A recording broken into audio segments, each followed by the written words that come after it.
Welcome to the Mind That Ego podcast, Guy. It's a pleasure to have you here. We'd like to explore this relationship between complicated systems and complex systems and how they apply to the world. But could you maybe start with an introduction between the differences of these models and how you got involved in systems theory? Sure. Well, I've been spending the last many decades, pretty much our entire career, and I've been working in close partnership all these years with my wife, who also co-directs the Beyond Intractability project. And what we've been trying to understand is how to deal with all of these terrible conflicts that wind up tearing whole societies apart and somehow never seem to get solved. And the sort of earlier days in the conflict resolution and peace building field was sort of all focused around bringing the parties together around a table, where you would have a mediator and he'd go through an interest-based bargaining process and identify the interests of the parties. You brainstorm some way of simultaneously advancing everybody's interests. You look at this all very rationally. When you were done, people would say, aha, sure. And they'd sign off on an agreement, and then they do it willingly. And in case after case after case, that just didn't happen. And then we got this, there was a time when we were supported by the Hewlett Foundation for a great many years. And there was a time when they were feeling especially wealthy during one of the dot-com booms. And so they gave us more money than normal. And we convened a great big conference. And we brought together as many people from as many different fields as we could find who were struggling with this problem of intractable conflict. And there was one guy who came up from the Sandia Nuclear Weapons Laboratory, of all places, who turns out to be a mediator and an ombudsman, as well as a nuclear physicist. And he explained to us about this distinction between complicated and complex systems. And it really changed our lives. And I said, oh my God, that's it. We've got to figure this out. So we've spent the last now almost 3 decades trying to take this simple idea and figure out what it means in practice and how it has to change the way we think about intractable conflict and pretty much solving any other big problem. And the basic distinction is complicated systems are the sort of things that are engineered. Humans are very good at designing complicated systems. We're tool makers. That's one of our big evolutionary superpowers. We're very good at that. And we also learned how to talk and to record information. So we can cumulatively build our tool-making designs over years and centuries and over different places and times. And we get to the point where we can make astonishingly complicated things like the internet that we're talking on right now. Though there is a sense in which the internet's also a complex system, which I might get to later. But the key feature of a complicated system is that all of the parts of the system react in the same way reliably when they're reacted or when they're acted upon. So you push a button or a lever or whatever, or turn a switch, and the same thing happens every time. And the parts of the system don't have what social scientists sometimes call agency. That is, they don't get to decide for themselves what they're going to do. It's part of the physical properties of and they're usually material things. And we tend to think, and we're very good, our brain is the rational part of our brain is very good at making these things. But we live in a complex system, which is very, very different. Complex systems are systems that evolved over time. Nobody ever really designed them.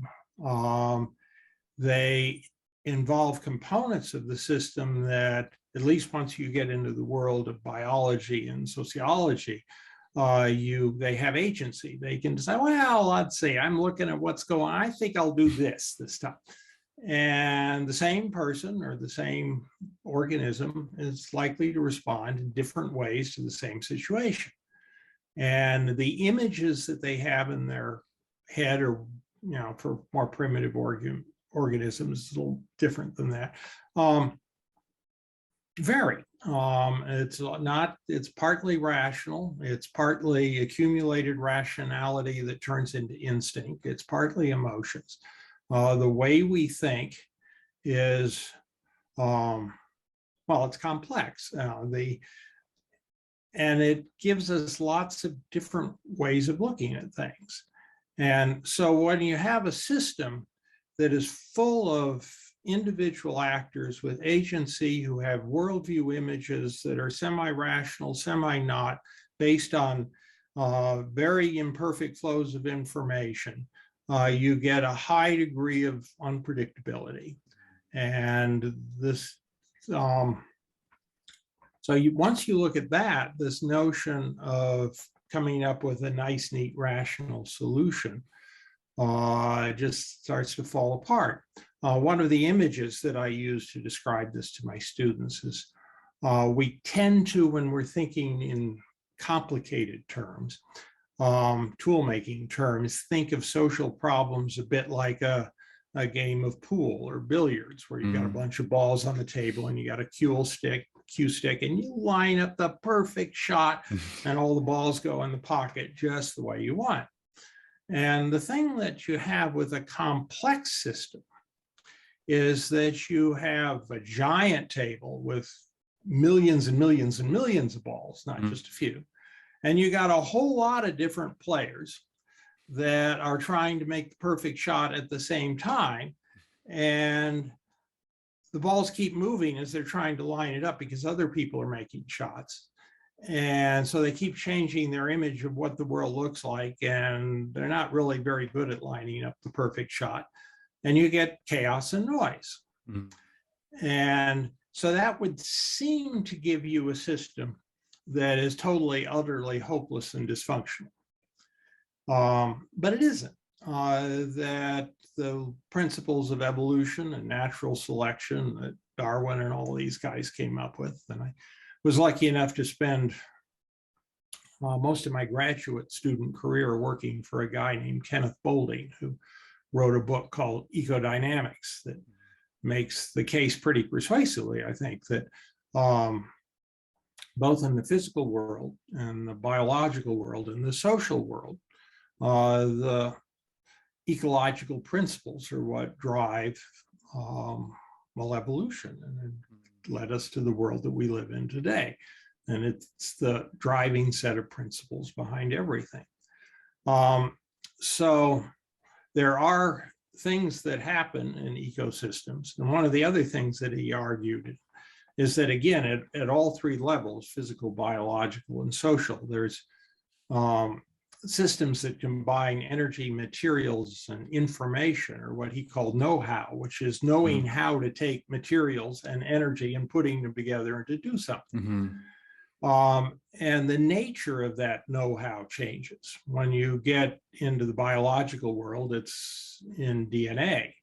When you get to the social world, and in this sense, there are lots of animals that are in the social world, you get learned behavior and the ability to think through and analyze problems, again, with this complex array of social and, or not social, emotional and rational processes that wind up guiding behavior. And over time, the system tends to produce ever more complexity, ever more sort of improbable things that wind up inhabiting tiny niches of the overall system, just because you keep trying and trying and trying things. And if it works, then that becomes part of the system. And then the system keeps trying and trying other combinations. And if you find one that works, you add that to it.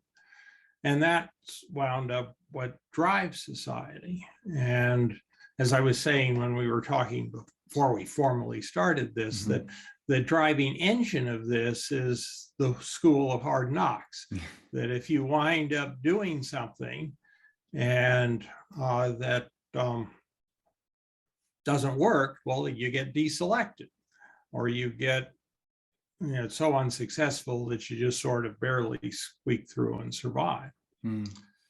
So what we're trying to do is to figure out, okay, if this is the way the world works, how do we try to guide things in ways that get us more toward the direction that we want to go and avoid these things where the system really goes wrong, which are what Garrett Hardin called tragedies of the commons, where when you have people pursuing their individual self-interest as best they can, you can have everybody doing things that ultimately lead to, the climate change. You could have all sorts of the great cataclysms in history or this sort of thing, as well as a lot of not so great things.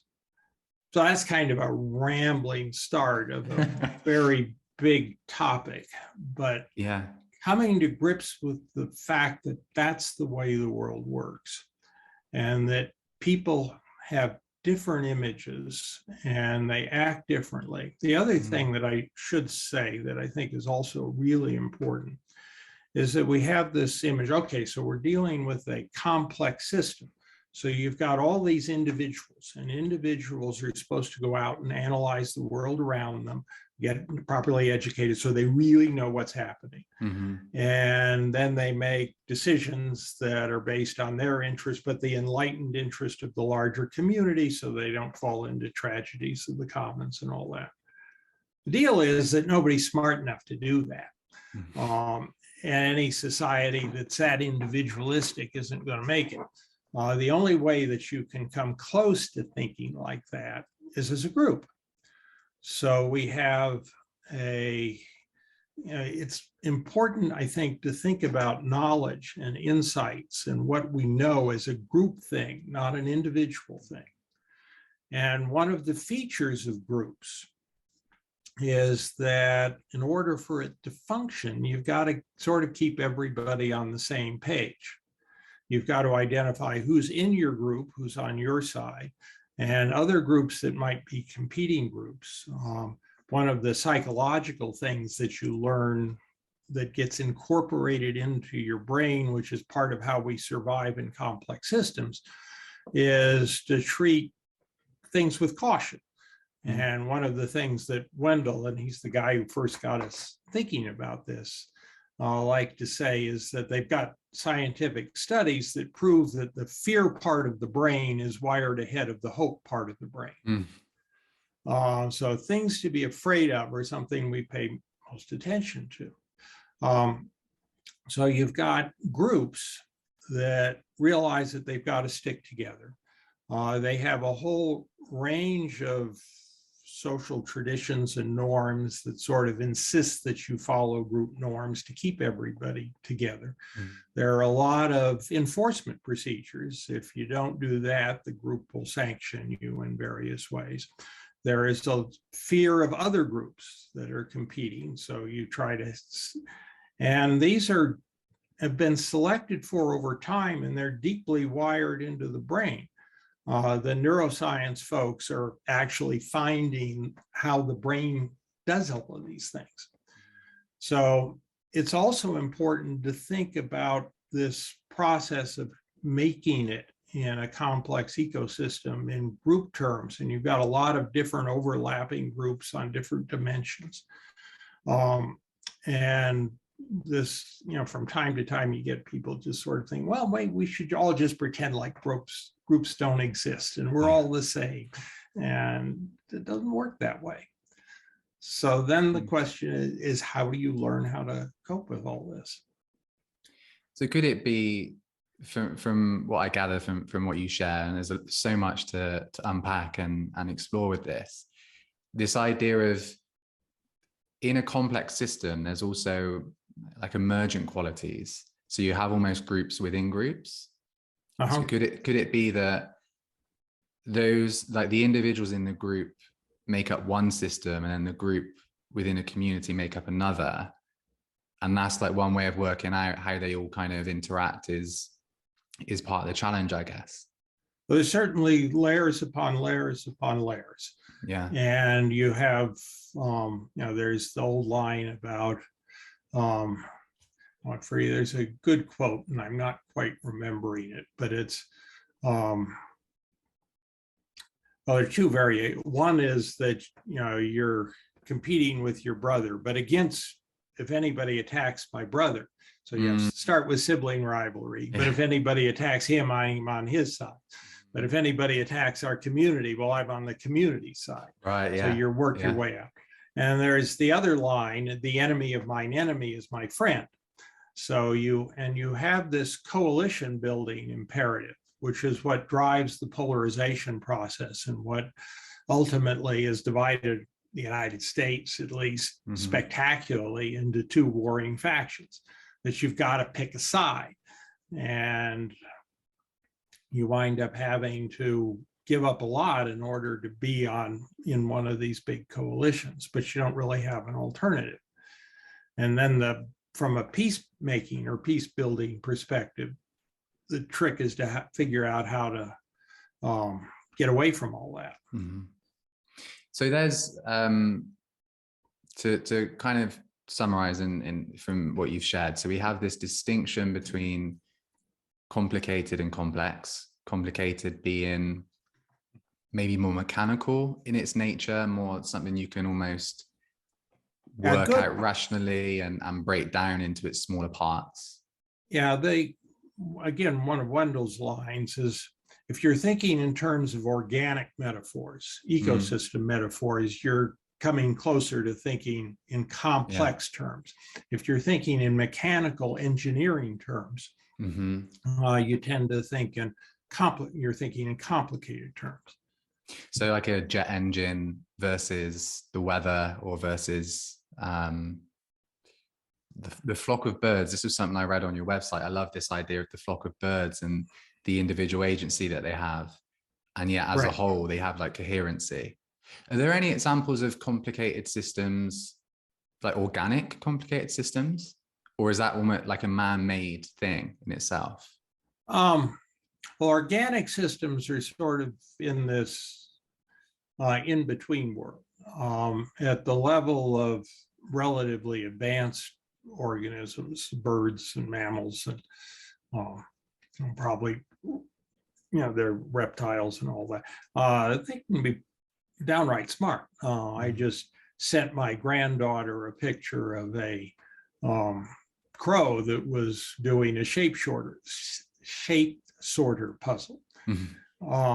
And so the line is a little bit murky. Certainly the kinds of things that birds can do, and the notion that these little teeny birds can fly from Scotland, fly around Antarctica and back without landing and finding their way back to the same spot. There's a lot of sophisticated thinking going on.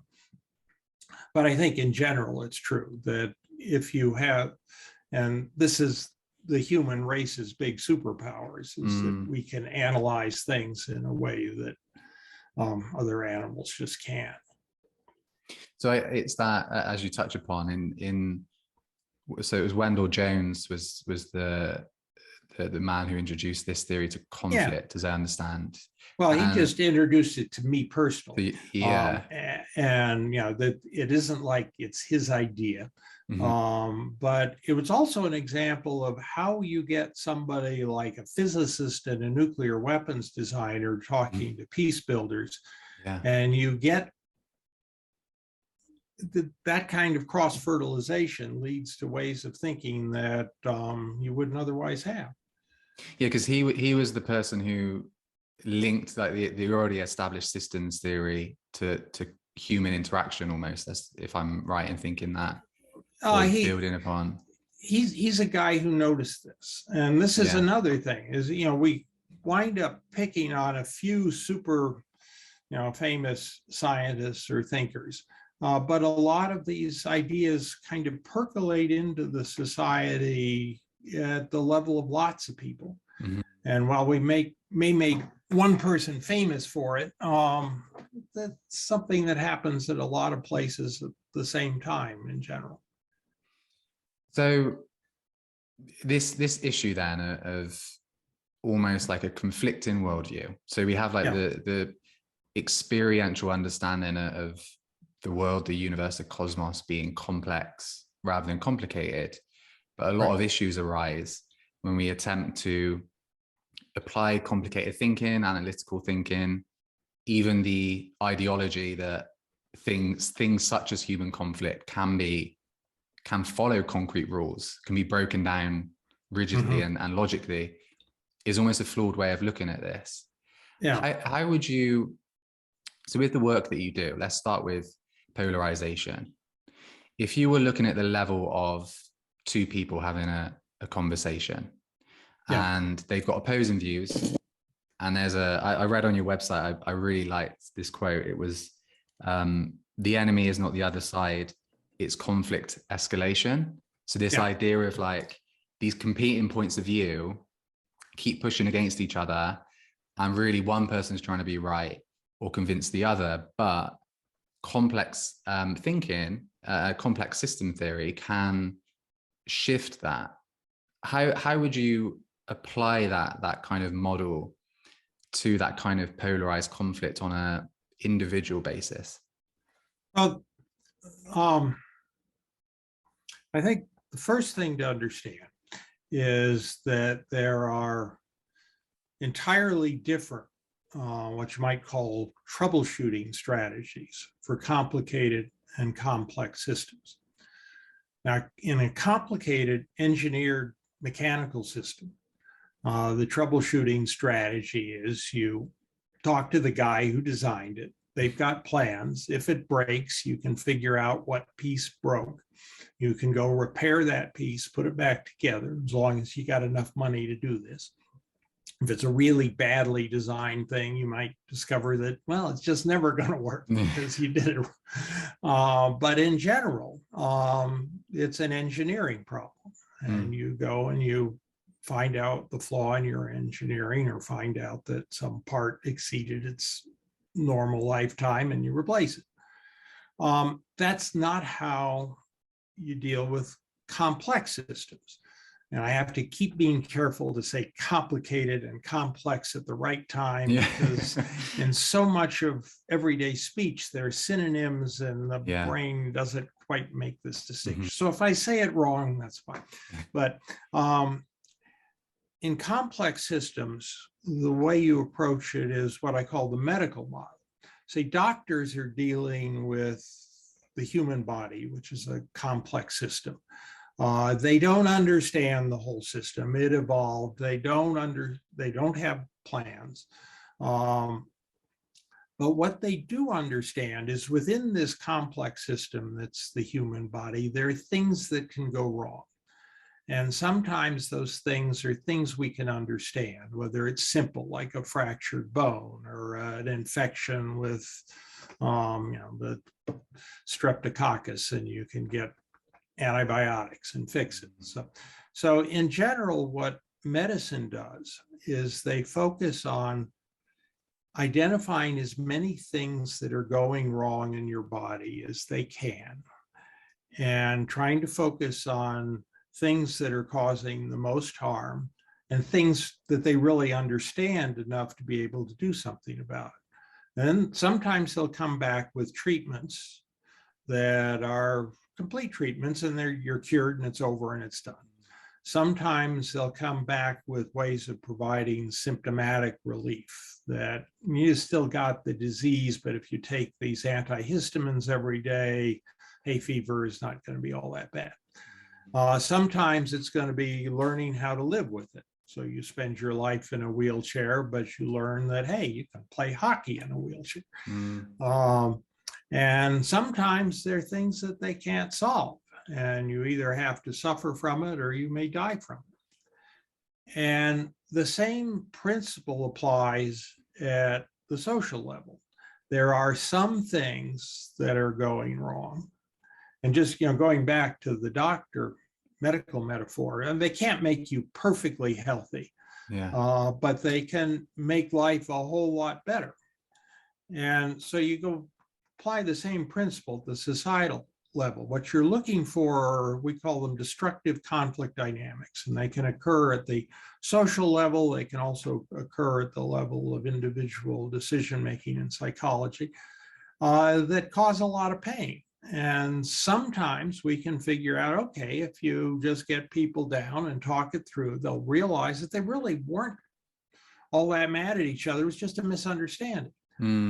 Sometimes you'll find out that they really do have fundamentally different worldviews, and you need to learn to live with that. That's what coexistence is all about. Sometimes you will find problems that are so multifaceted and out of control that you don't yet really have solutions. We're certainly facing a bunch of those at the moment. Yeah. But what we've been arguing for is something we call massively parallel peace building. And the idea simply is that you try to systematically look at the big picture. And there's an interesting digression here that places this in context a bit. I was listening to actually a great podcast. It's the NPR one on the brain. Blanking on the name. At any rate, what it pointed out that I hadn't realized is that virtually all animals, going down to very primitive insects, have a left brain and a right brain. And I always get confused as to which is which, but one half of the brain looks at the big picture. And it pays attention to the environment around and what you need to do to navigate that environment. The other half of the brain has to do with moving your body and actually doing something. So if you're a deer, half of your brain is looking around for things that you should run away from. The other half of your brain is governing how you run and how you avoid tripping on things and all of that. And this notion that from the very earliest stages of evolution, intelligence involves this combination of big picture thinking and little picture ability to operate in that environment. And the same thing applies here. So part of the way we deal with these societal level conflicts is that we need to look at the big picture and say, okay, this is what's going on. And here and here and here, we have threatening things. Now, they might not be saber-toothed tigers, but they're destructive conflict dynamics that are tearing people apart. And then you say, okay, now that's a threat. And this goes back to the quote you were talking about earlier, that you try to reframe the discussion. So it's these destructive conflict dynamics that we have to fear, not each other. Yeah. So you look at, okay, this is whether it's an escalation loop or a polarization loop, or, and you say, okay, now can we figure out how to fix that? And then the other image that we have, and there's a cute little video on our website about this, is what I call the Google Maps approach to problem solving.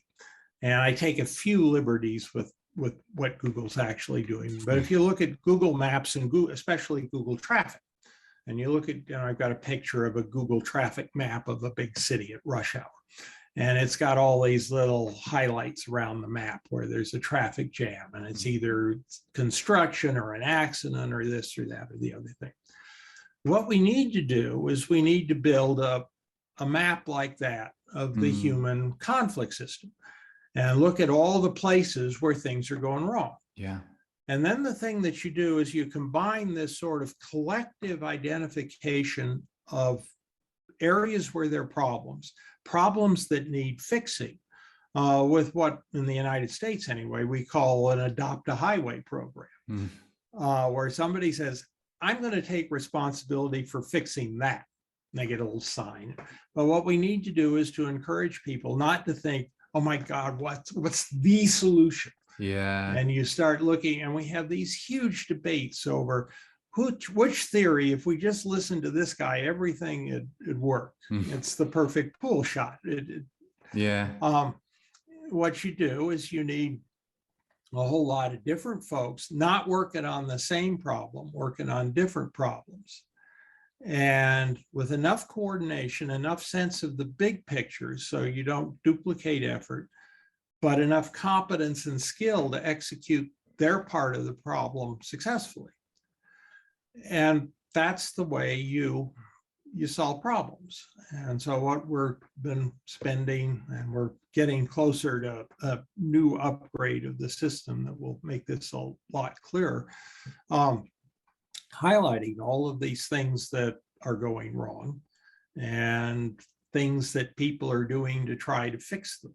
Mm-hmm. And the way we're going to get out of this mess, in fact, what we're talking about really is figure out how human society can evolve to its contemporary scale. Yeah. And with all of it, the differences in diversity and competing interests and all of these things. And it's not like there was a golden age when we had this figured out. We got to figure out now. And yeah, this is, it's a really interesting approach to this.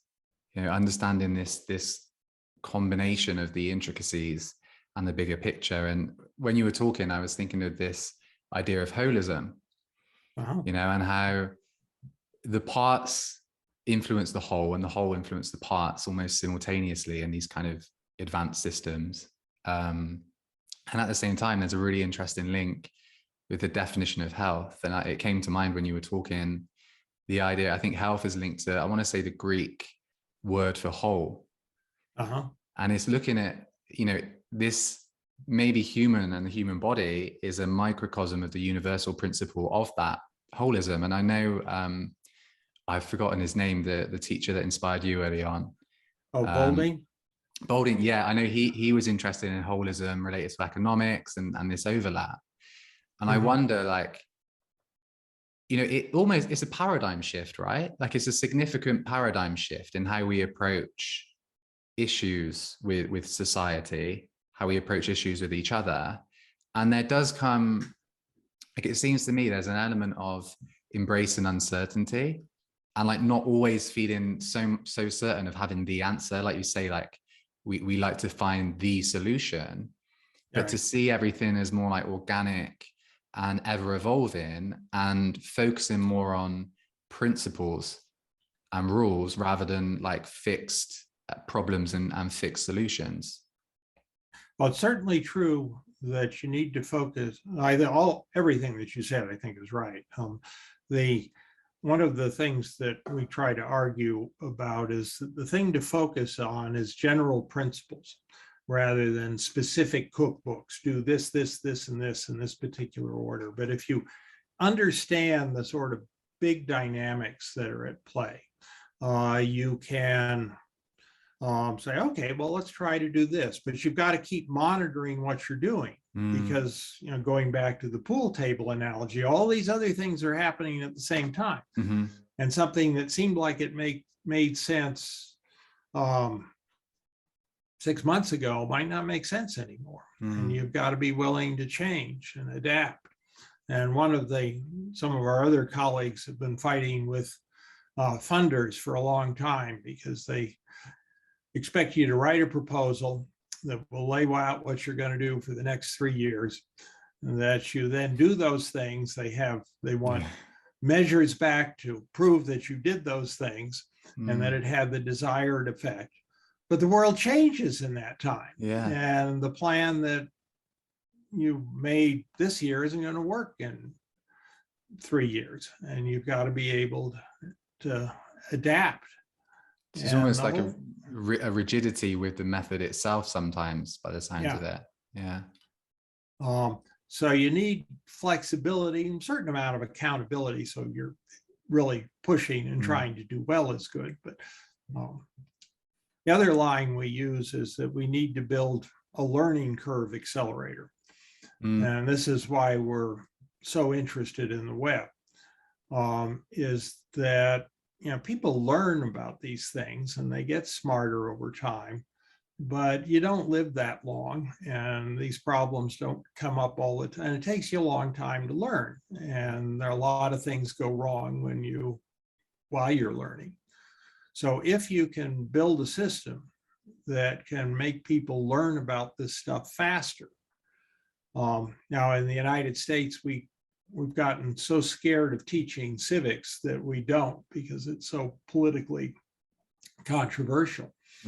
But really teaching how society works at a young age and getting people to really understand these things is enormously important. And the curriculum to even do that isn't quite there yet, but we certainly need to do that. But the nice thing about the web is that it can deliver instant mini lessons anywhere in the world for free. Yeah. And if you go to a university, say, hey, I got this conflict problem, and most of us know how to deal with conflict, but every so often we get confronted with a problem that we know we don't know how to deal with. But we're going to have to commit ourselves fairly quickly. So if you go to a university and say, I want to learn about this, they'll say, we want hundreds of thousands of dollars and years of your life, and we might let you in and we might not. And besides, you need to move halfway across the country. And that doesn't work. Training programs are a little better, but they tend to be still expensive, still not on the right topic, still too slow. But in theory, and this is what we keep trying to build, and we certainly haven't done it yet. You can build with the web if you can build the navigation system and combine not just your take on the world, but smart things that people all over are doing. You can get these kinds of instant mini lessons that can move people up the learning curve more quickly. I like, I like this idea of, well, actually, I'm going to go off on it. It's a bit of a tangent, but when you talk, I've got loads of ideas surface, and I'm like, okay, which direction am I going in? I want to. If I'm rambling, you can. Wait a minute, Guy. No, it's because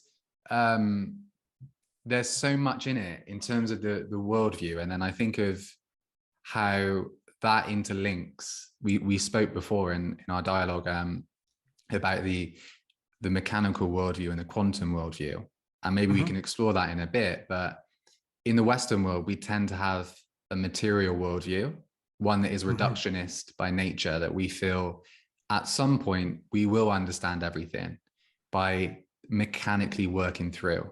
And I feel like this worldview is so internalized on such a subtle level that it does inform all different institutions and approaches, including education, including science. Like when you look at psychology as well, so many different realms. But when you look at the quantum worldview, that looks much more like a complex system than a complicated system. And there's like a coherency to it. It's not a complete mystery, but there's an element of mystery. It's not really mechanically understandable. But what I'm intrigued as an extension of that is this idea of, if you've got a jet engine, you can, if there's a problem with it, you can get someone who understands I was going to say complexity, but that confuses stuff, understands how complicated the engine is. They can break it down, identify a problem, find a solution, fix it. Right.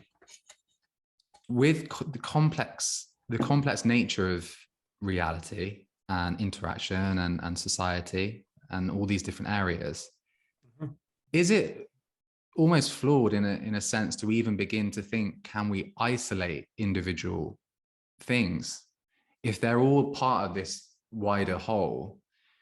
Even the isolation, and you note on your website, I really like this as well, when it comes to polarization, generally we oversimplify because we struggle with complexity. So there tends to be this dance of, I'm going to simplify this situation, this issue, find a few shortcuts that save time, maybe like cognitive biases or mental heuristics. But at the same time, we then sacrifice complexity by either identifying or zooming in on one specific thing.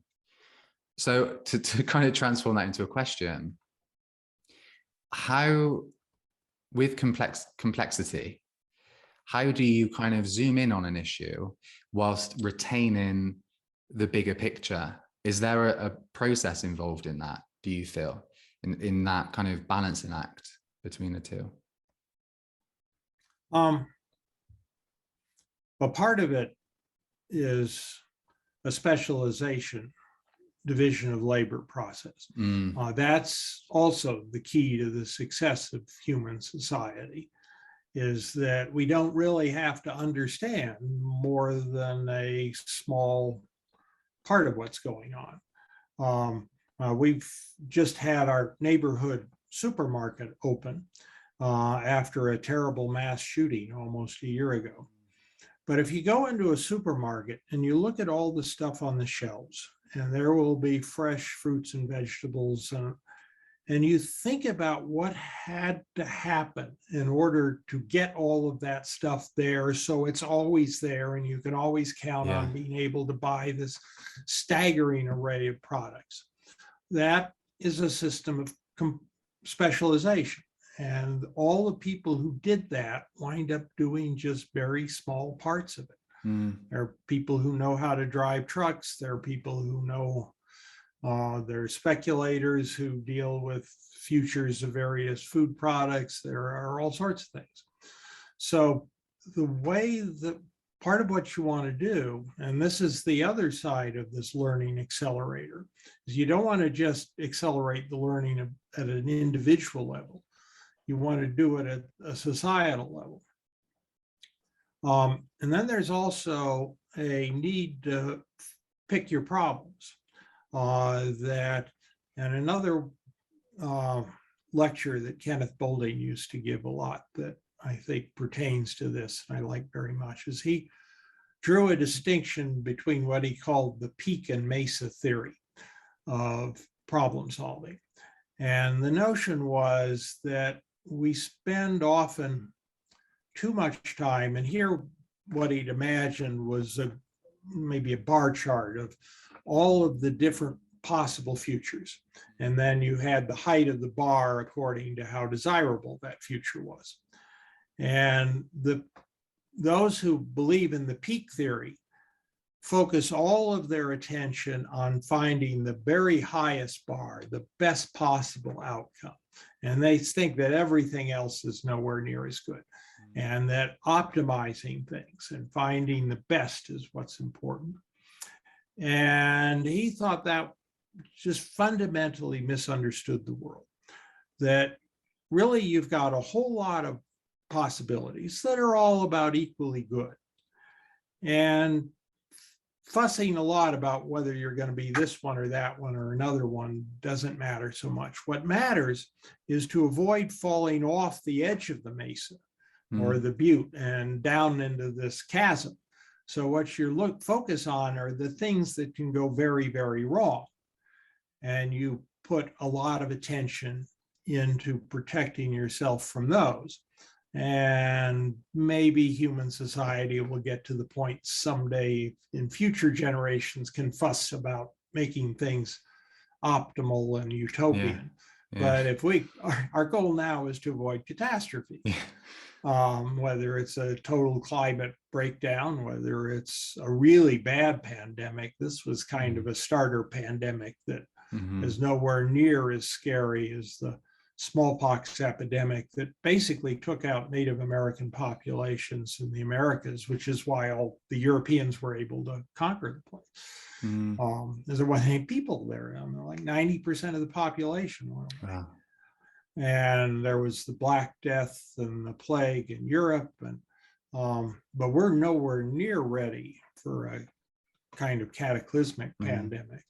And the notion that a virus like Omicron can show up in South Africa in early December, and by mid-January, it's infecting 1 out of 20 people in Boulder, Colorado. It's just Now, if that was scary enough to have attached to it, say, an AIDS feature that destroys your immune system in 5 years, then we'd be in a lot more trouble. But so figuring out how to deal with pandemics, figuring out how to deal with climate change, figuring out how to deal with nuclear war, the whole new generation of warfare techniques. And one of the things I followed over the years as a child of the nuclear armed standoff and is weaponry. And we're in the midst of these gigantic revolutions in weaponry that are changing everything, and nobody's paying attention. Yeah. I was just that what came to mind then, because it's so much related to what you were saying, is the media portray the world in a really oversimplified way, mostly. Yes. Like the mainstream media. And there's also that mechanism of isolating certain issues and shaping the public awareness and public consciousness around those issues that maybe overlooks, like you say, these discussions around weaponry and the other threats that we're experiencing, compared to the coverage of the pandemic, the COVID pandemic. You know, you're always making a sacrifice, whether that news reaches the media through whatever agenda, you know, whatever your view on that is, however it ends up there, any story that is told is going to sacrifice other potential stories. And we know enough about the media to know that there's an economic agenda, there are certain influences from, you know, positions of power, etc. So those stories within themselves go through almost their own system to reach that point. But yeah, that was something that came to mind, is like how we live in a world where the worldview is mostly shaped by the media, and that puts our focus and our attention on problems in a certain way. Whereas even that shift could be useful to kind of think, how would we portray the world to understand it and find solutions? Well, this raises another very big issue that we've just started to focus a lot more attention on. That's sort of as big a deal as this distinction between complicated and complex systems. And I think you can make a very solid argument that we're at something of an evolutionary turning point. And going forward, we're either going to have what I call a power over society, in which a small group of folks have power over everybody else, or we're going to have a power with society, in which we figure out how to govern the society for everybody's benefit. And one of the arguments we've been making, it's relatively new, just in the past few years, is that the conflict resolution and peace building field has long had an assumption that at their core, everybody's a good faith actor. That if they're continuing to fight, if they're not reaching an agreement, it's because their needs aren't being met, they're not being treated with respect, that you don't have a fair agreement on the table, and that if you could just basically do all of the things the conflict resolvers advise, then everybody would be a good faith actor and everything would be fine. And I think the truth is that there are a bunch of bad faith actors in society, and they are dramatically distorting the way we see one another. They're inflaming our conflicts deliberately for selfish political gain. And they are also very, very good at navigating very complex systems and systems of the scale of modern society. So for instance, there are media news outlets, and in order to be financially viable, you've got to attract a loyal audience. And this goes back to the psychology, and we have a bunch of psychological vulnerabilities that are basically aspects of the human psychology that stood up pretty well in the world of small groups where we lived in villages, or it wasn't all that long ago that you lived your lives with maybe 150 people that you knew well. They don't work so well in the scale and diversity of modern society. But one of these is just being afraid of other groups.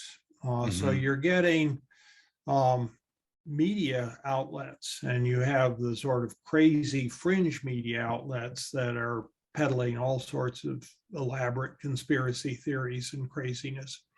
But even respectable news outlets, at least in the United States, are just one story after another of why you should hate the other side and why you should be indignant. And they're making lots of money in the process. And there's a selection mechanism. If they decide this isn't right, I'm not going to do that, somebody else will do it, and they will be commercially out of business. So you've got the media companies.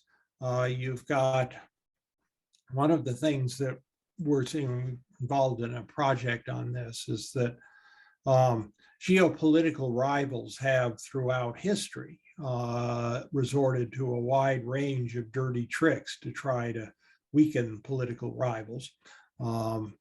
There's the phrase divide and conquer goes back to Macedonia and a couple thousand BC.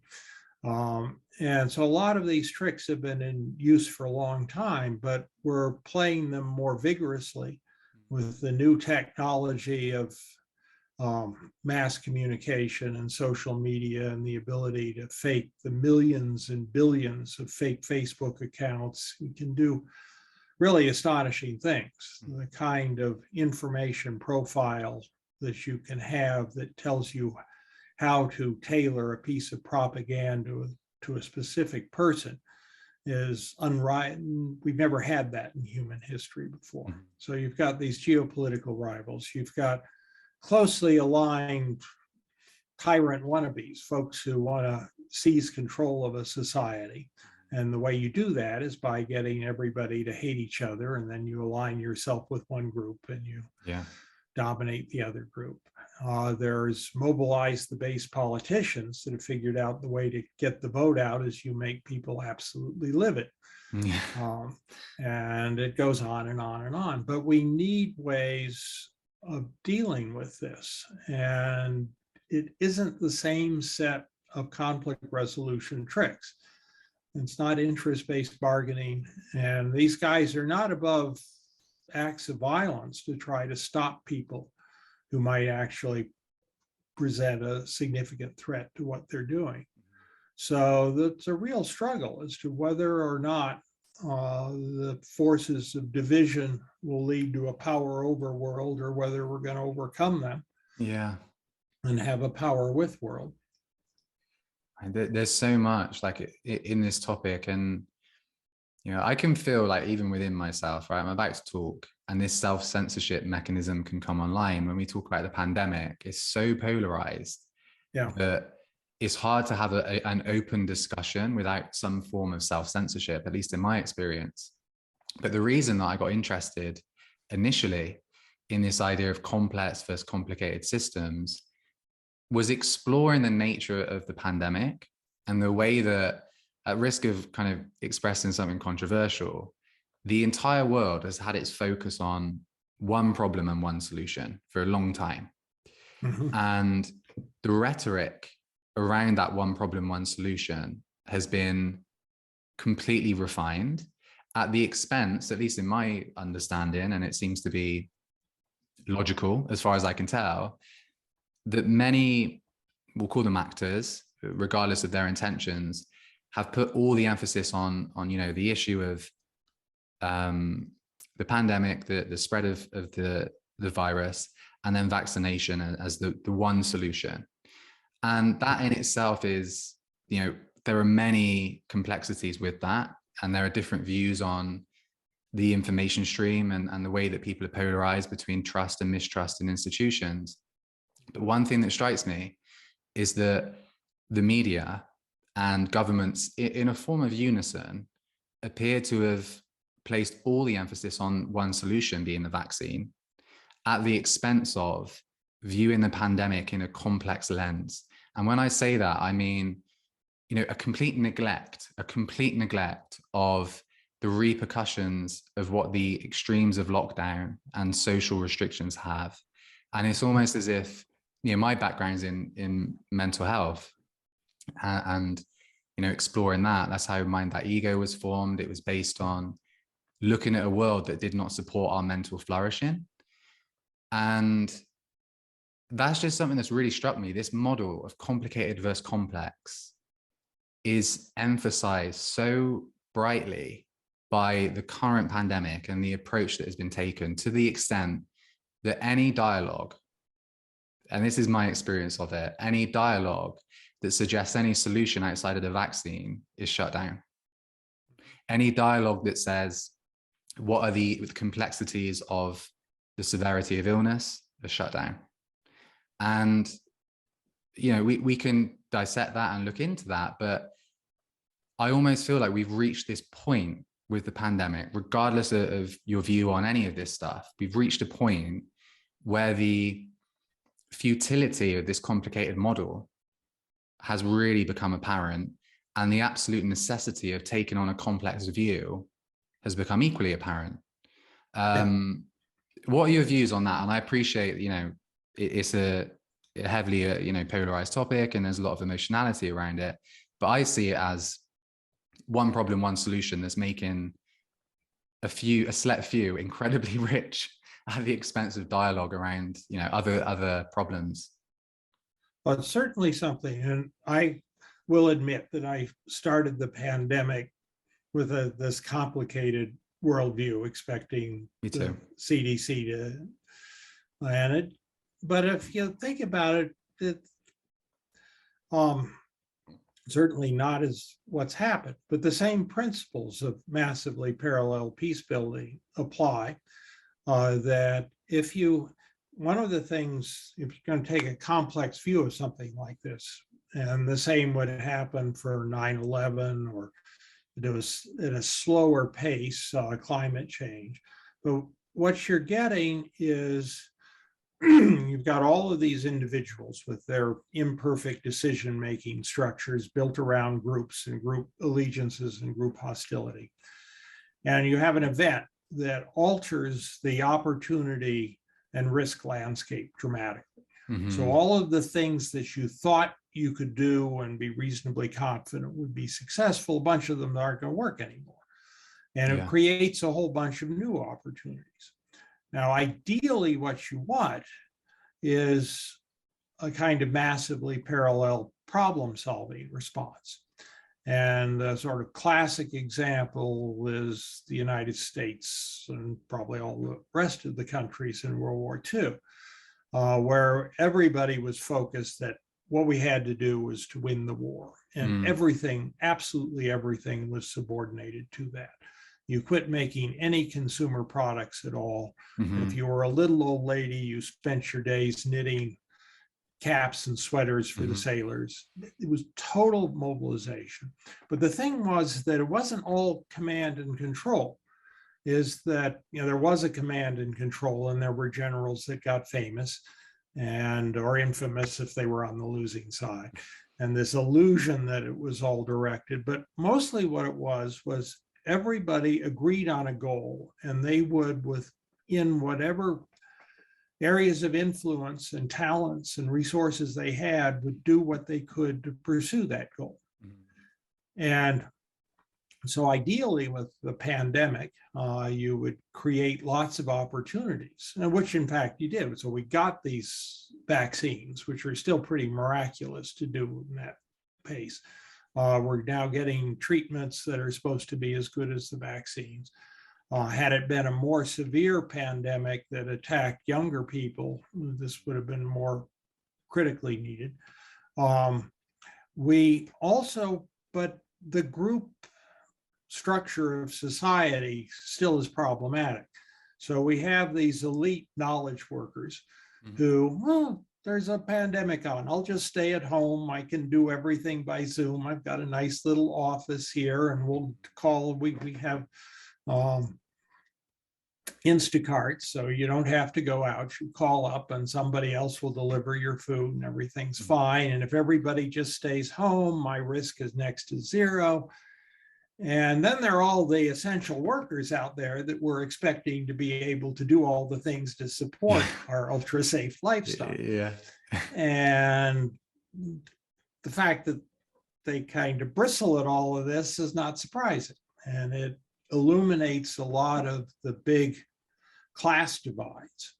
And there is enormous distrust between the elites who like to think of themselves as above and separate from the larger society. And that, I mean, the University of Colorado had for years a big thing about it. We're the center of excellence. The only excellence that occurs in Colorado is here at the university. We have this gorgeous campus with pretty, I mean, Italian Renaissance architecture. It's all separate. And the whole culture of Boulder is dramatically different from and looks down upon everybody else in Colorado.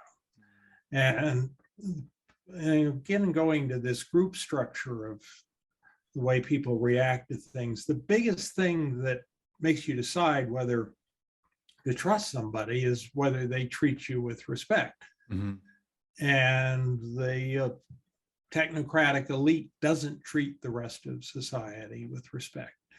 And that causes a lot of huge tensions. It probably has led to less adoption of the vaccines than would have been in everybody's best interest. But it also led to not really understanding and taking steps to address just how really, really tough it is for people, for kids that are left out of school. Both of our sons have young children, the agonizing choices they've had to make. And they're still well-to-do members of this technocratic elite. And a lot of, you see how much other people are struggling. So the class differences get to be a very big deal in all of this as well. I think as well, like, it's the way it's presented, that the extension of the mechanical approach has been the hyper focus on case numbers and deaths and modeling around, if we do this, we will prevent XYZ amount of deaths, or, looking at it really mechanically. And the oversight there of, what about suicide rates from people that, their depression skyrockets because they've lost their access to public life. And this isn't to minimize, it's not to minimize the effect of COVID, but I think our blanket approach, for me, has raised more questions around this idea of, if there's that much focus and that much sacrifice of potential repercussions, and there's no real space for dialogue around that, and all the emphasis is on one solution, perhaps there's another agenda around that solution, be it economical. I think that for me has been really striking. We don't, like, where else do we view the world through the lens of, how many people are dying, how many people, we can't contextualize. This is something that struck me. We can't contextualize how many deaths per 100,000. We don't think about that with the effects of smoking or the effects of obesity. And that's all part of a complex system, right? Like, if we say, well, actually, if you look at the relationship between obesity and serious illness from COVID, barely any discussion. It's illogical. Like, I just find it illogical, and like to take a really kind of benevolent approach to that, I would say at best case scenario is that it's complacency filtered through, okay, the elites are in a position for one solution to be the most economically beneficial. That's how I see it, and I'm completely open for that being wrong. But when you look at, the wider repercussions and the kind of the data as well, like, around age groups, there was, not sure if you're familiar with the Great Barrington Declaration. No. It originated from the UK, and it's been such as the nature of propaganda, the people that created this were called fringe scientists, except these fringe scientists were some of the world's leading epidemiologists from universities like Harvard and the University of Oxford. And they suggested really early on that the approach of blanket population-wide restrictions wasn't really the best. And it was almost as if they could see it from a complex view. They wanted to focus more on the vulnerable and look at it as a bigger picture view.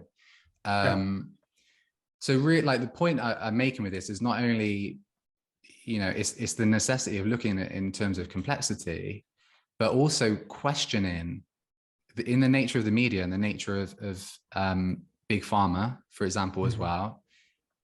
There's almost a willingness and a purpose behind presenting the world as simply as they can, in simplified terms and mechanical terms, to then be able to say, here's the solution. Right. I have one more thing as well. Like, I do a lot of meditation, right? And where is the discussion and the dialogue around the link between stress and immunity and the immune system? You know, and all these different areas of how can consciousness direct, you know, and have an influence on our health. These are all areas that this kind of archaic worldview doesn't necessarily have space for. No. Oh, well, there are a couple of issues here. That one is that we have a great deal of trouble thinking about more than one problem at a time. So we will take one thing and it becomes the focus of everything. So after 9/11, everything was seen in the war on terrorism eyes in the United States. For you know, there was a time when the 2008 recession hit, which pushed it to the side, but it was the dominant thing. You couldn't think about anything else. And the pandemic has been like that. Part of that is driven by, we've nationalized the news and everybody watches, you know, depending on what tribe you're on, there are relatively few sources. And it's the news organizations are money making, and it's easier to have one sensationalistic story that you cover to death than having lots of nuanced stories. It's easier to sell a story in which there's a clear moral lesson that your listeners are the good guys and everybody else is the bad guys. So they frame everything that way. And ultimately, what you think is driven and how you think of the world is driven by the flow of information. We don't have direct personal knowledge of any of this. We're relying on what comes through the system. And that winds up distorting it. So the good news is that there are, in these pathology terms that I was talking about, there are things clearly that are going wrong. And there is now a fascinating global experiment that is just happening where lots of different communities and different nations and different cultures have responded dramatically differently to the virus. And there's a new Lancet study that compares all of these that's fascinating. That this is the one that figured out that trust in governmental institutions was the biggest predictor of the ultimate death rates associated with the virus. The Japanese apparently caught on very early that this was an airborne disease that occurred in tight spaces with lots of people. And they had a cute little slogan, and they got everybody to stay away from that. That's the real source of the danger. And their numbers are dramatically less than anybody else. And then you have countries like the United States where it became this politicized thing. We've done a lot of driving around the United States trying to avoid airplanes and visit our parents and our kids. So we've been driving through lots and lots of red America, live in this blue, very liberal town. And you know, you feel really awkward wearing a mask. There's the tension just driving through communities. It's palpable. And that's part of the problem too. Once you get to that level of us versus them, Yeah. then you've got big trouble. It's such a pertinent point as well, because, for either side, well, I would hope not. I would hope that there are people, let's just really arbitrarily say like vaccinated, non-vaccinated, to go to extremes like pro-COVID, COVID denialist or whatever. Yeah. There's a real mechanism where people that are more aligned with the mainstream see those that aren't as just conspiracy theorists or anti-vax. And that's like an oversimplification massively in itself. And, people on the other side might say that people that just follow the mainstream are sheeple, or they're not critical thinkers. Yeah. But then both sides have to understand, like, what are the mechanisms? And I'm also hugely interested in psychology. So I think, like, what's the psychology behind the type of people that never question the mainstream narrative? What's the psychology behind the people, who always go against the mainstream narrative? Because there's going to be truth and mistruth, within the mainstream and outside of it. There's going to be, and there is censorship around valid information. So there are like bottlenecks in the information that we receive. But I think one of the most important things that we can do and is not being done, and I think people that are feeling in the minority with this and excluded, something that amplifies that is that there's no real dialogue around a lot of the actual relevant issues they're raising, be it vaccine passports, and the kind of the validity or the justification for that, considering the vaccines don't stop transmission. So this is like, that's a really logical argument, but it's not really being discussed in a lot of areas. And I wonder, for anyone who's kind of thinking, is it the case that anyone on the fringes or in the mainstream are just deluded?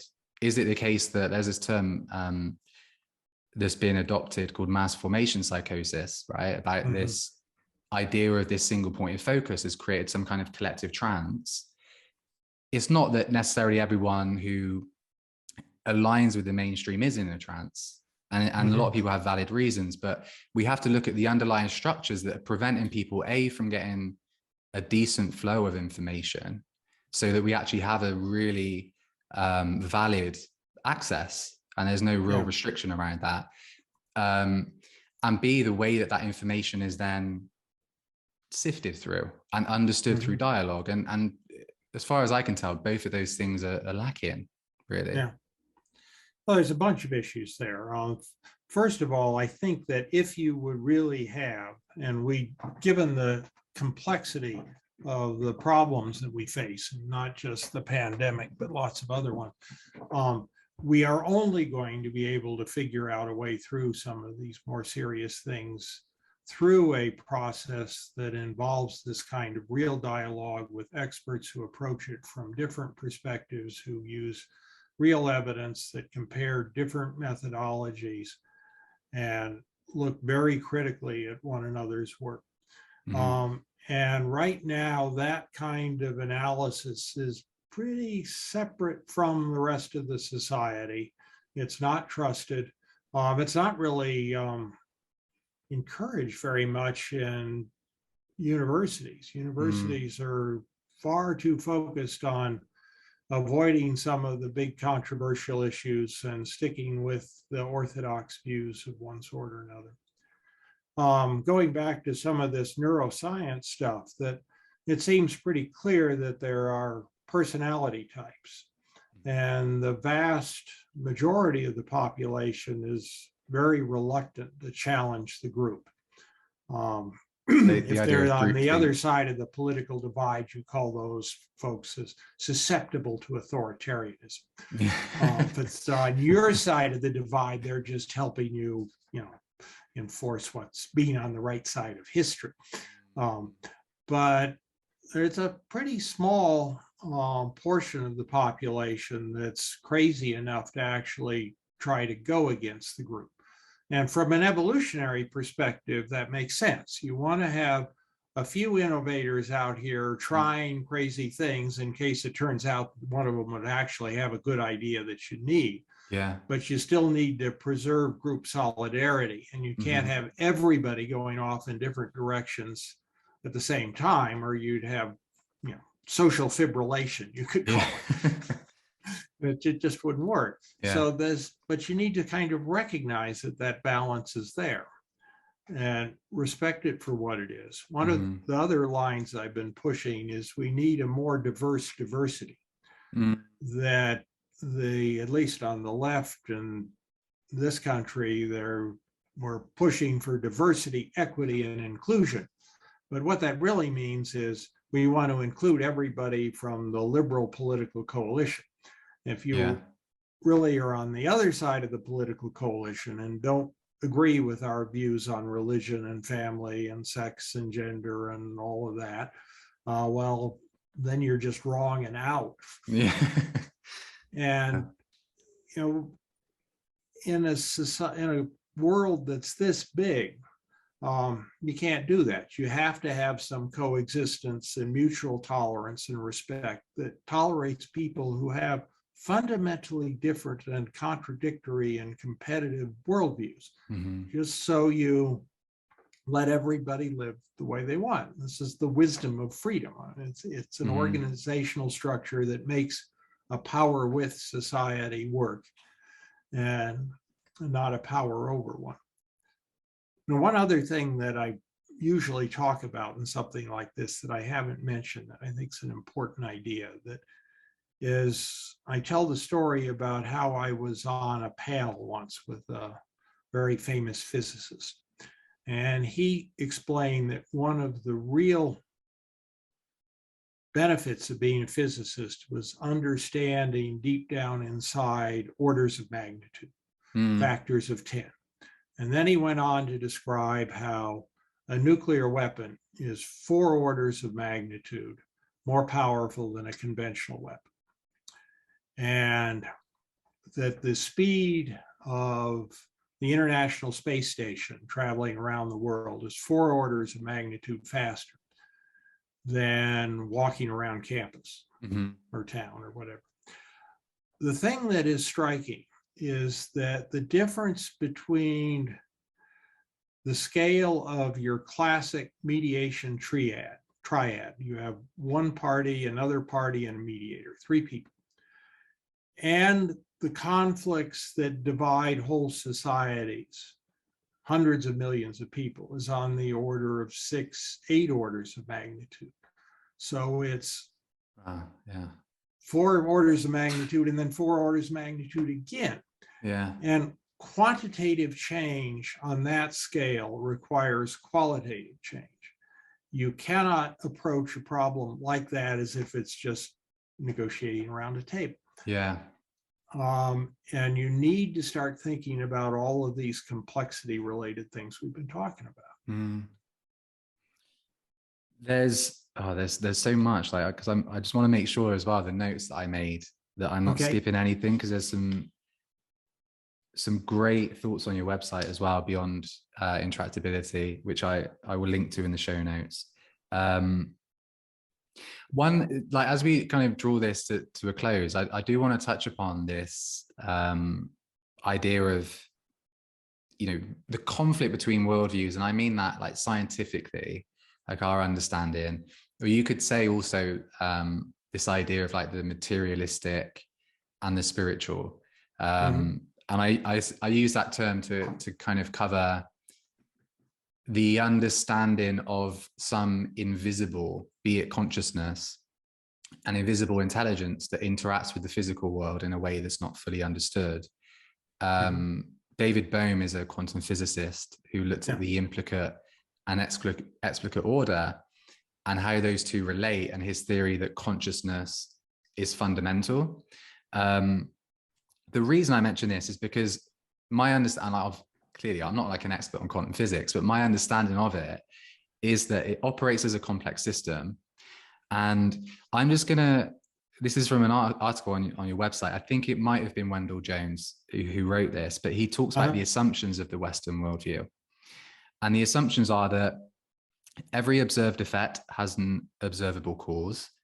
Every complicated phenomena can be understood through analysis.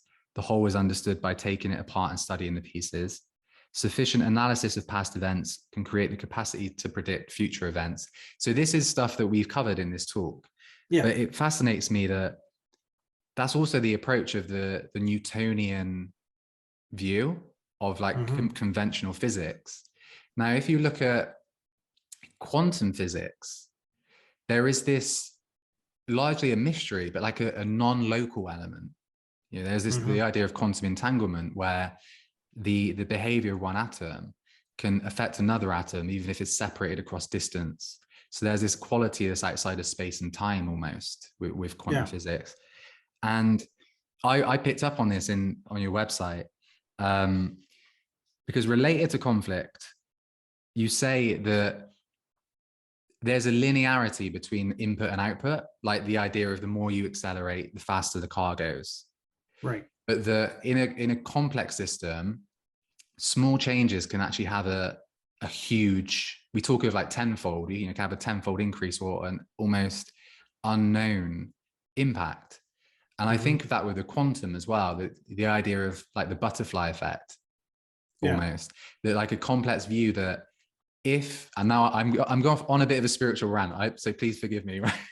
But if consciousness is fundamental, and there are studies from the HeartMath Institute that look at the role between consciousness and visualization with the electromagnetic fields of the heart and the brain and how that relates to the earth, that if there is some element of consciousness and intention that interacts with the physical, and in the quantum world, this is known as the observer effect, which is also interesting that comes up in conflict. Could it be that if we adapt this complex model, we have to look at the paradigm of science and include the complexity of the non-material, or what I think they call it, like the post-material kind of scientific paradigm, as big changes arising from the intention. You know, even if we have the intention of loving kindness, if we have the intention of, I'm going to be kind and I'm going to, you know, challenge myself to create understanding and overcome conflict with people I disagree with, the positive benefits of that could far outweigh even our comprehension of what that could lead to. That's my spiritual rant. Yeah. Keep it on brand. Yeah. Well, it's certainly true that we're all part of, and you could look at the whole of society, and the unit is not necessarily us and our consciousness, and there is an enormous amount that's happening that we don't understand and that we won't understand. One of the things that Kenneth used to talk about is and he used to be head of the American Association for the Advancement of Science. He's not a slouch scientist. That the notion was that cosmology is a hard science, but history is a soft science. And he said, we know very, very little about cosmology because we have so little and so heavily biased information about it. The information that we get about the dim, dark, cosmic past and distances is so limited that we're, it's trying to theorize about a system that you just have no observation of. And history, at least we've got decent data, but it's data that exhibits the noisy, chaotic, complex nature of history. So it's not deterministic. You don't get these nice historical cycles, all of this stuff. Everything is new and constantly evolving. And we're all part of that evolutionary process. And now there's this notion that, I guess it's the Heisenberg uncertainty principle, that you never quite know where things are. But if you would go around and start interviewing people in depth to figure out why they're doing what they're doing, that reasons, even among folks who are supposedly knowledgeable, are going to vary widely. A lot of it they won't even be able to express. Yeah. And in a sense, what we're trying to do is to use, it's still our conscious rational power, but there's a sense in which a lot of the things that I've been suggesting we do are also gut level things that, if you just treat people right. Karen Armstrong has been pushing the Charter of Compassion. Mm. And she argues that all the world's religions teach, but sometimes forget about this principle that you should treat others the way you would like to be treated. Yeah. That's a very gut level kind of thing, but there's enormous wisdom embedded in it.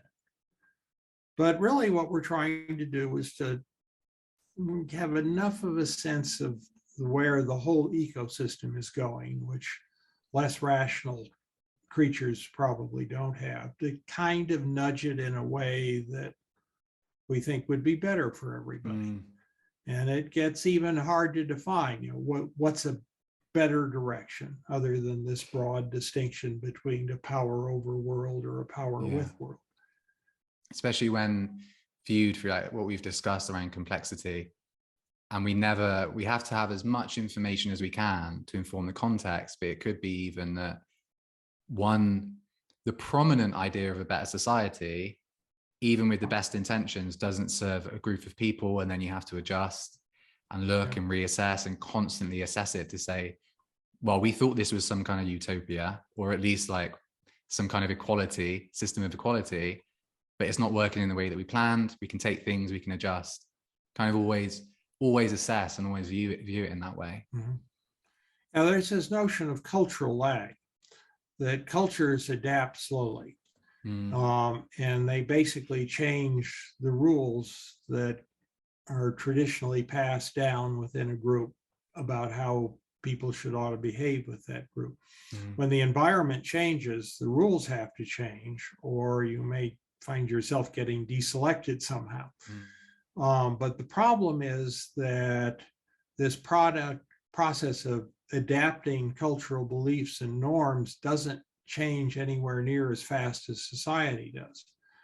And that we're getting all of these terrible cultural lag conflicts where people are wanting to stick with traditional beliefs and other folks are wanting to adapt to the changing world. And maybe their adaptations aren't as smart as they would like to think that they are. Yeah. And an awful lot of these adaptations are the sort of things that over time will get deselected. But one of our big challenges is to try to figure out how to reduce these cultural lags. And that's awfully hard to do. And then on my Google Maps thing, there are a whole bunch of problems that such a map would identify that we don't have solutions for yet. Yeah. But laying them out there and challenging somebody to come up with one, certainly a first step. Yeah, that's what's required, isn't it? To have like I find that even just personally, like as a subjective experience, the first step is always getting clarity around what an issue is, around what the potential solutions are, but there always has to be clarity. I want to drop in as well the theory of Thomas Kuhn. He was a scientist who looked at the paradigm shift in science. And he said as well that a radical shift would take about 100 years to really affect the scientific worldview or the mainstream orthodoxy of science. And quantum physics is just around 100 years old. Yeah. So I hope that there are a lot of good people who are really working on this. I hope that shift comes, because culturally, I think we're unaware of how ingrained the primary scientific worldview is on almost everything that we do. Its fingerprints are everywhere. And if that shifts into one that is more complex and one that is maybe more receptive to consciousness and its qualities, then that could lead to, a better world as well. Yeah. And that's going to be hard because our brains are wired. We're tool makers. That's our superpower. Yeah. And we're parts of an ecosystem, but we're not ecosystem designers. Yeah. And getting so you can do that, or just enough of it to sort of keep it all together, is going to be quite the challenge. I wonder if, this idea, because you said about the gut instinct, that we've prioritized the intellect, which is that tool making mechanism. Maybe that was essential to get to where we are. But, from a spiritual practice, a lot of the time you have to overcome the intellect. Carl Jung talks about the 4 psychological principles of the intellect, sensing, intuiting, and feeling functions, psychological functions, sorry. And I wonder if collectively we have to shift into a more embodied approach. And just to make this a bit more poetic as well, Joseph Campbell, one of his quotes is, part of being is to align your nature with nature. And maybe it could be like, if we can get out of our own way enough, there is a deeper intelligence, actually, just like a flock of birds. It can teach us how to align with the whole in a way that allows us emergent quality of progression, just like evolution has. And maybe the intellect and the tool making function is creating some kind of barrier to a natural evolution towards higher consciousness. And you would like to think greater altruism and compassion. Yeah. Well, the hyper individualism, where we focus on everything as just us and don't pay enough attention really to the miracles of this large community to which we belong and in the history of that community. And right now we're going through this frenzy of disavowing the cultural wisdom of the past because we found it flawed in some way, which it is. But you don't want to throw out the good with the bad. You want to build on these histories, not. But that's something that I think we're sliding in the wrong direction rather than the right. Yeah, because I think that's what becomes apparent for, like, I used to be very scientifically, I still am scientifically minded, but I had that worldview of materialism. And it's easy to view the older traditions or spirituality as somehow backwards compared to the modern intellect, when there's a lot in there that contains wisdom that is almost timeless in itself. And I read an interesting article about, at least that made the claim, and I'm not enough of a religious scholar to know whether it's valid, but it's an interesting point, that the big thing to have emerged from Judeo-Christian civilization is this notion that progress is possible, that it's not just coming to terms with the internal cycles of life, but the future can be better if we set about the task of making it so. And that's certainly the the set of beliefs that produce the modern world, but it isn't as if we haven't lost something too. Yeah. Again, like this view of if you really focus on something, you have to sacrifice the periphery of that. Guy, thank you so much for your time. I've loved this conversation. I really feel that it's one of the most important things, if not the most important thing that we can do as a society, to apply this way of thinking. Do you have anywhere to direct people to see more of your work that you would like to share? Just beyondintractability.org. One word, no spaces. One of the other things that we're trying to talk up, and it's an open invitation that's on the website, to something we call the Constructive Conflict Initiative. And basically our argument is that our inability to deal with conflict in a constructive way is the single greatest threat to humanity. And that it deserves a response comparable and maybe greater than the climate change movement, maybe smarter than the climate change movement. I tell a story about how I worked in Boulder at a place called the National Center for Atmospheric Research in the late 70s. And that was a time when Steve Schneider and a few other folks were just starting to notice that humans were changing the climate. This was 10 years before the climate change movement started, according to Wikipedia anyway. And these were scientists that are used to talking to other climatologists at professional meetings. And they just had decided that, my God, we have to change the way the whole planet thinks. And we're now, 4 decades into that? But I think this conflict field and this sort of larger problem of how do we live together as a society is at that stage, that there are a few folks who understand it, that the magnitude of the problem, not the solution. Figuring out how to deal with these problems will take decades of effort. It will take recruiting whole new generations of people to work on the problem, putting together the training that they need to not keep reinventing the wheel. Yeah. And it's going to ultimately be a precondition for solving an awful lot of problems. So basically, we're trying to, not with a lot of success, I must admit, but we're going to keep pushing at it, to start the sense that this ought to be a big long-term movement that gets us focused on the problem of learning how to live together rather than somehow beating the other guys. Yeah. That frames a nice view of the future where like conflict resolution is inbuilt in education, in the workplace, in a really integral way due to its importance. We're going to have to be a whole lot smarter about it than we are now. Yeah. The current generation For sure. aren't good enough. Yeah, can do better for sure. Guy, thank you ever so much. Thank you. Okay. I'm sure listeners will get a lot of value, and I appreciate you taking the time. Great. Thank you. Awesome. And let's stay in touch.